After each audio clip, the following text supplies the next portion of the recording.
जितना ज़्यादा इंग्लिश बोल सकते हो बोलो। इस सेंटेंस को आप अगर इंग्लिश में बोलना चाहें तो इस तरह से बोल सकते हैं, speak English as much as you can. जितना ज़्यादा इंग्लिश बोल सकते हो बोलो। इस सेंटेंस को आप इस तरह से भी बोल सकते हैं, जितना इंग्लिश बोल सकते हो बोलो। तो इसके लिए भी आपको सेम इंग्लिश सेंटेंस यूज़ करना है, speak English as much as you can. इस हिंदी सेंटेंस को बोलने का और एक तरीका है, यानी कि जितना आपसे हो सकता है उतना इंग्लिश बोलो। ये तीनों हिंदी सेंटेंस का मीनिंग सेम है, इसलिए इसका इंग्लिश सेंटेंस भी सेम ही होगा, यानी कि speak English as much as you can.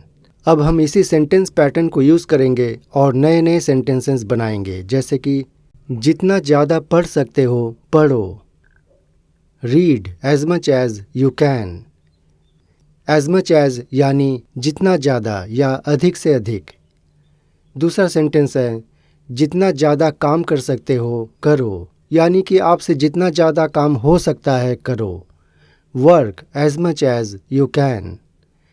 जितना ज़्यादा हंस सकते हो हंसो, laugh as much as you can, laugh as much as you can. जितना ज़्यादा चल सकते हो चलो, या जितना चल सकते हो चलो, walk as much as you can, walk as much as you can. Now there is a homework for you. इस सेंटेंस को इंग्लिश में क्या बोलेंगे?